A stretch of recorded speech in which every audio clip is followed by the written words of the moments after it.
Today we'll talk about how can you disable follower requests or notifications on your Threads app.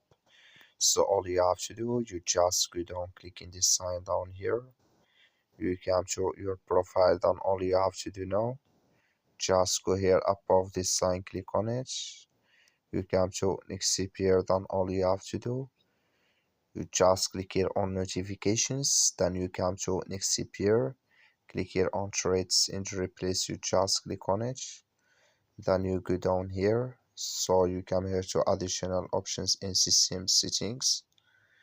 Then you come to next here, click on notification categories.